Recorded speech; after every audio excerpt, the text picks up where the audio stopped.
trying to do over here is that we will start the ball rolling. We'll initiate that process, and the initiation of that process would be demonstrated by 1 or 2 privatization acts being realized completely, focusing and bringing more attention on the power sector. And there could be few others outside the power sectors as well. As far as the other initiatives are concerned, we are looking forward that at least 1 or 2 major areas in mines and minerals, we may realize some FDIs in that sector. And that is another area which would send a positive sentiment into the market. My question goes to the elections. I know that the ECP is the one responsible for giving us a date for whenever the elections are going to happen. Are you confident that your caretaker government is going to be here just for the 6 months that you mentioned? I have not even mentioned 6 months. But anyways. Just say 6 months in your... No, it could be. Okay. Or less than that. But you're confident that things will be on time and the limitations, etc., will be done as per the schedule put out by the ECP, and you're not concerned that things will perhaps move forward? Well, the Constitution needs to be looked holistically. You cannot do cherry picking in Constitution.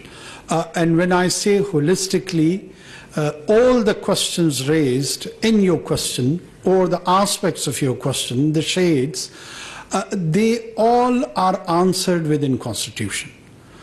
Do you, after having census, is it a requirement to do delimitation? Yes, it is.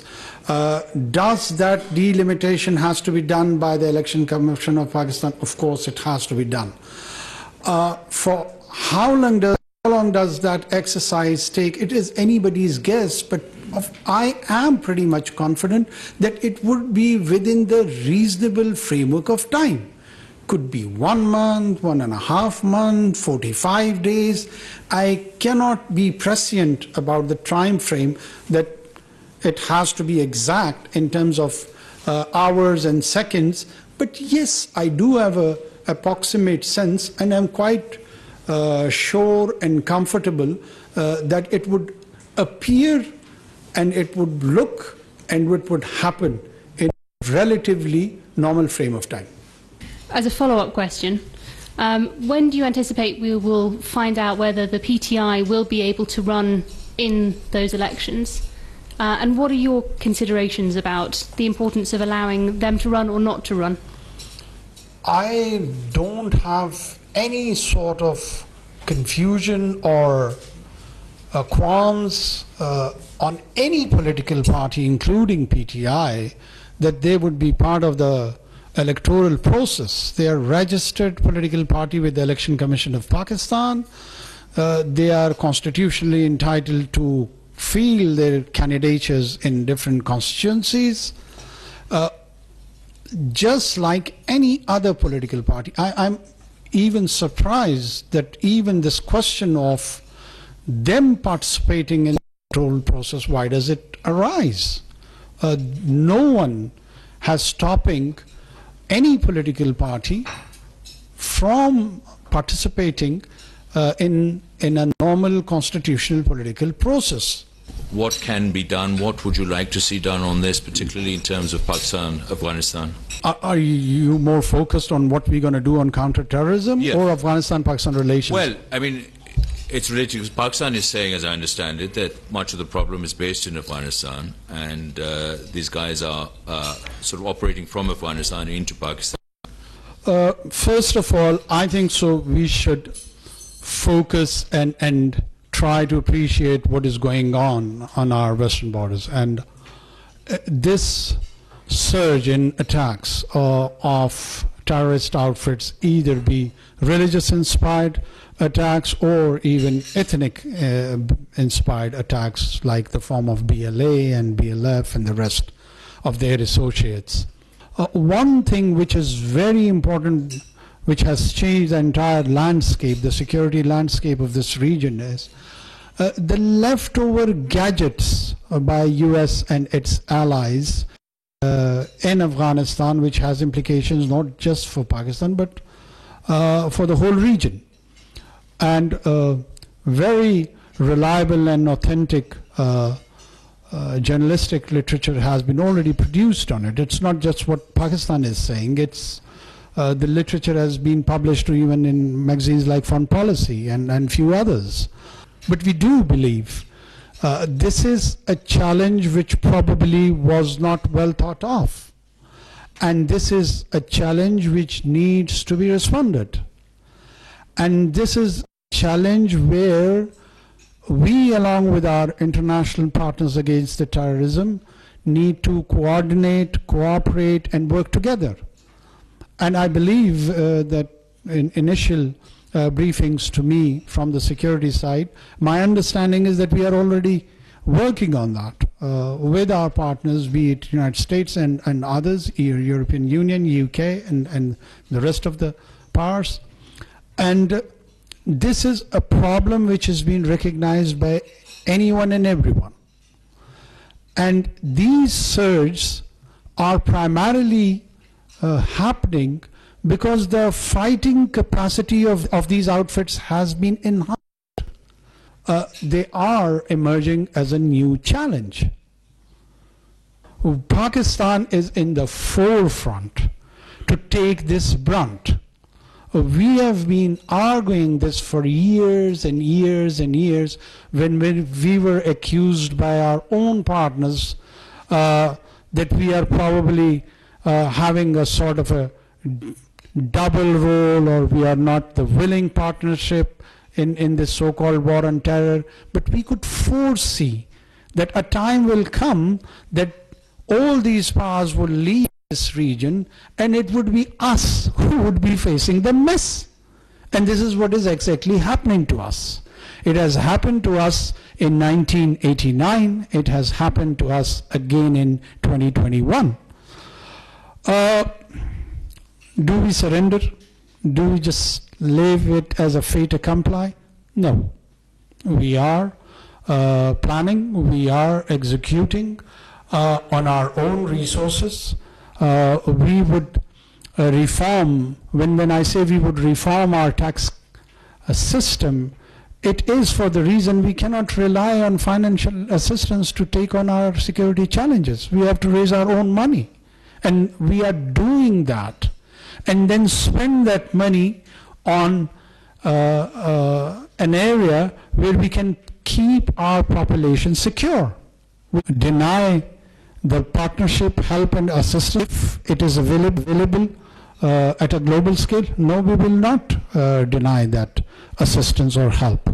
But it should be in the right context, it should be with the right intentions, and we should be viewed as a responsible government which is one against terrorism, which is against radicalization, and which envisions a moderate and inclusive Pakistan. And we, whatever we do here, we do it out of conviction, not out of sins. A moderate and inclusive Pakistan. And we, whatever we do here, we do it out of conviction, not out of compulsion. Yes, actually, it is a follow-up question as well, because I would like to know, because there were some meetings happening about security with the Afghan government, and so how is it, do you feel that there is a kind of comprehension that they are willing to help when it comes to security? We need to appreciate that when we talk of Afghanistan or even Taliban, they are in a phase of transformation. And I personally feel that room and space should be given to them. Let them settle, let them transform. Meanwhile, whatever best we can achieve by engaging with the multiple layers of that arrangement, we're going to pursue that goal. You've listed a very long, list of challenges that Pakistan is facing that you also hope to work on. But if governments before you have not been able to deliver when they had a much longer term, what makes you confident that you are going to be able to deal with the immediate challenges? First of all, I'm confident, and I want to remain confident, that I'm talking about the right issues rather than popular issues. So that sense can be gathered, that what are the core issues which are being faced by the society and the state of Pakistan. Whether I'm successful or not to realize those projected goalposts probably is irrelevant. I'm not here for eternity. I do realize that. And once I'm not there, and if I'm given a limited time span, the only thing which we can do is to talk about the right things. So once you initiate this discourse, it is more or less like a relay race, where you would be running and handing over it to another player, and they would carry it forward. So that is the model in our minds, that there would be political players who would benefit from this political discourse, and they may or they may not choose the policies which we are suggesting. But at least this span gives us an opportunity to generate a healthy discourse which we feel is deficient in our polity. Military is providing all the inputs which we are asking them. They are not overstepping even in the slightest manner. There is no sense where I feel that my government is being dictated. Yes, in a couple of areas, particularly security, and some initiative on the economic front. We are working together, we have coalesced, and that is a partnership which is based on willingness. And both the sides, on mutually dignified and mutual respected manner, are communicating with each other. And we do understand, for instance, there was a crisis on Battagram where few of our children were stuck. At that moment, this thought came to my mind that the provincial disaster management ideally should have been there to rescue those children. So if I wanted to exercise this civil-military imbalanced relationship and apply it in its spirit, I would have lost those 9 children.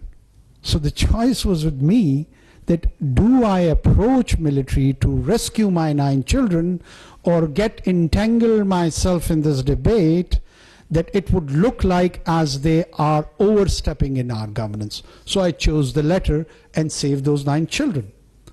Unfortunately, by design or by default, some of our organizational capacity in terms of governance has compromised themselves, and in that service delivery vacuum, we have to rely on the military institution. So everyone who's interested that they should stop delivering and playing that role, the solution-based approach or the answer lies the enhancement of those organizations and their service delivery. If you do not do that, if you do not focus on performance, we're going to be with this arrangement for next couple of centuries. I have 2 questions. If we can go back to talking about the crisis with electricity bills. Mm-hmm. So given the fact that your government has a limited amount of time, one of the things that you could do, in fact there's a growing demand of calling the IPPs to the table and renegotiating the agreements. So is that something specifically that your government is considering? Will you be renegotiating the contracts? As far as the IPP and our mandate with them, contractual obligations are concerned, the good news is we are discussing it, and we are discussing it thoroughly. How much we have discussed, what we have discussed, we will not bring it into the public domain.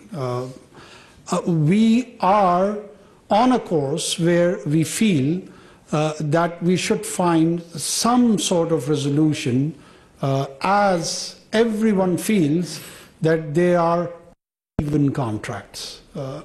Having said this, it should just be enough for the moment that we are in the process. A quick follow-up question, if I may. Please. This is about the Army Chiefs meeting with business leaders a few days ago. I think it was yesterday. So the reports are that he talked about getting 25 billion from the Saudis, and I believe 25 billion from the UAE as well.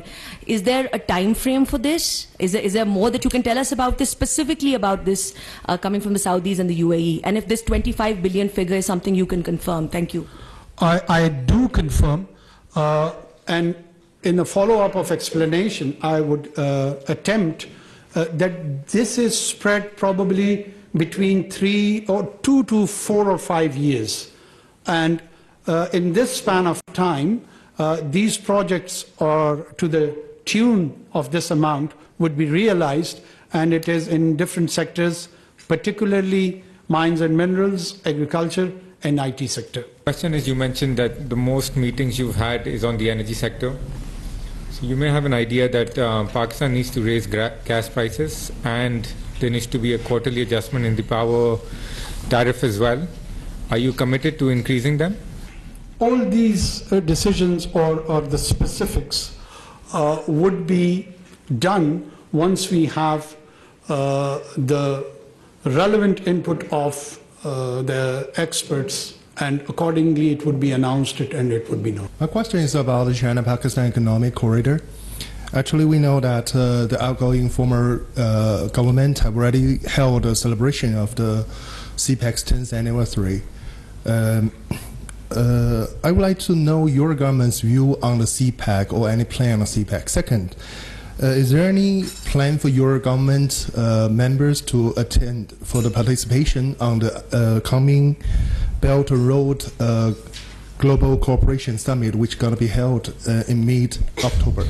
Well, there is no question of not participation of Pakistan on Belt and Road Initiative, be any event which is organized by China. I mean, everyone knows that we have a deep-rooted relationship with China without placement of any incumbency. It is irrelevant in Pakistan who's on this chair. China is a must policy with any government of Pakistan. We look forward to attend any, either it would depend on the level of invitation, but our wholesome participation would be there and would be very conspicuous. Secondly, the CPAC, we view it with a very positive trajectory that it's going to enter into second or third phase of its projection, and we would fully coordinate and cooperate in its maturing phases, and I am pretty much sure it will bring those promised dividends for which it was initially envisioned. Afghan refugees. After Taliban took over in Afghanistan, there have been a fresh influx of a different type of Afghan population in Pakistan. They have money, they can spend, they are not in refugee camps, but many areas of Islamabad and even Rawalpindi, they have converted into Afghan localities. So what do you say about that Afghan refugee, any policy? Pakistan has shown a largesse and magnanimity for almost 5 decades to their Afghan brothers. There are 3 types of Afghan individuals in this country. One is the registered refugees in the camp, which according to our conventions to the UN different agencies, we are obliged to provide protection to them. There are around 2.8 million people, registered refugees. Then there are people who are occupying our land space in an illegal manner. They're aliens. And then there are people who have gone and they have penetrated our systems of the government, and they are living with identity theft. So there are three categories. Government is planning with all the relevant stakeholders, and we are coming up with a policy to this challenge and issue, because it's directly now linked to the kind of new emerging threats which we are facing on the count of terrorism. What would be those measures? It's premature to discuss it on a public forum because it may compromise the operational outcomes of those initiatives. But I assure you that we have a strategic visibility and clarity on this issue, and we are coming up with a plan no sooner than, I'll leave the time frame. We will come up with a policy. First question is, what you think about the international community really want to support Pakistan for the economic cooperation? Is it that your feeling, or is it just a conversation? And second one, defense cooperation between Turkey and Pakistan recently, it's going well. Also Saudi Arabia and other countries, which is they're supporting Pakistan too. Now, as we learned, economically the support is come. So do you have a feeling that for short term or middle term, some positive changes will come for Pakistan? What is your message for that? First of all, I do accept that there is a lot of similarities and commonalities between the experiment of Turkey and Pakistan. The Kurdish question is more or less like what we are facing in Balochistan. Then what is happening across Syria is what we are experiencing to our next neighbor in Afghanistan. Our quasi-democratic experiment where we have a history of alternate role of governance is again very much similar to the experience of Turkey. But economic trajectory or projection, particularly your placement on the borders of the European continent and your bargain position to negotiate with the so-called membership of EU, which if not has win or given you the membership, at least it rose the living standards and the delivery standards of the Turkish society, that it started competing in a very viable economic manner on its own. And it's an amazing experiment, and there is a lot for us to learn. Yes, there is a lot of talk here in Pakistan sometime on our economic potential, sometime on our strategic placement, sometime we project probably ourselves as the pivot of Asia. I do hear all these things too. Is it just a talk or from where does we take this new optimist inspiration?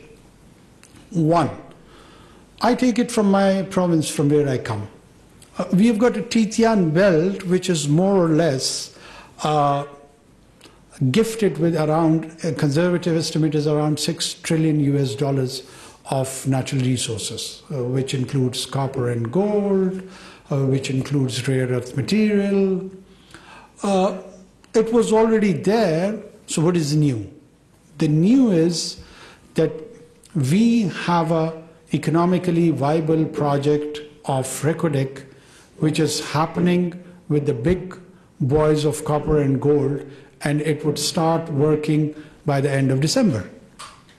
So once it is initiated, it is worth or more or less near $600 to $700 billion worth project.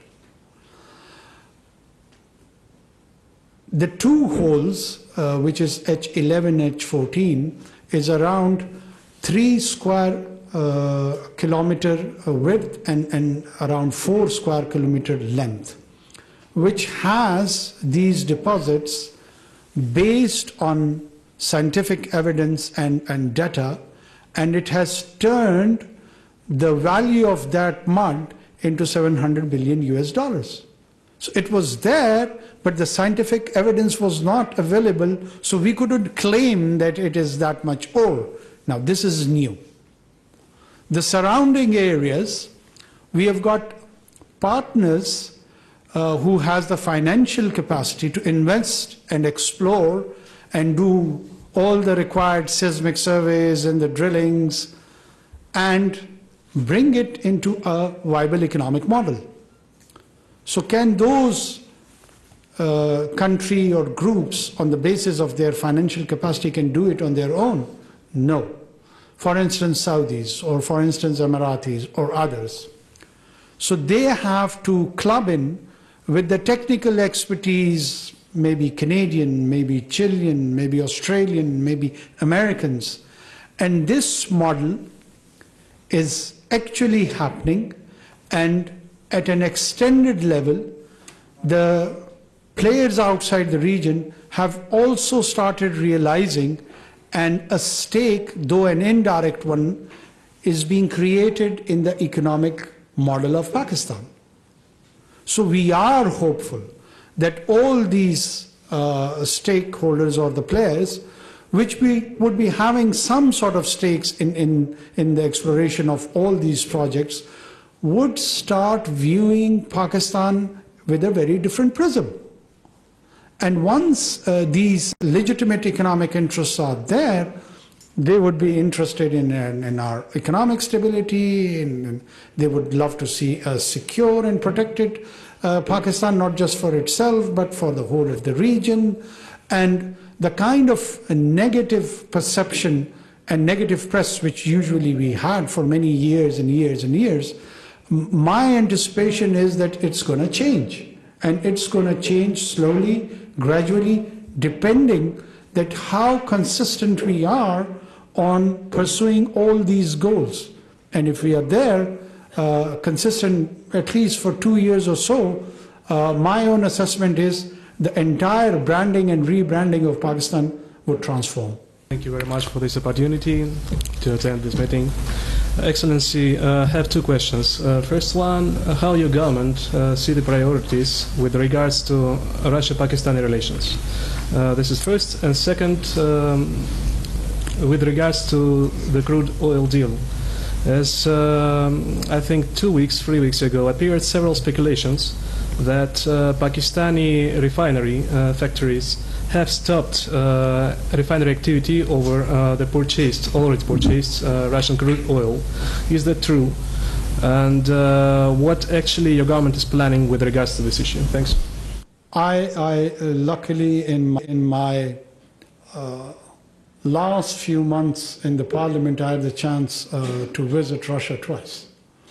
I was there in Moscow and St. Petersburg. I interacted with a few think tanks over there. And the third, Rome, is beautiful.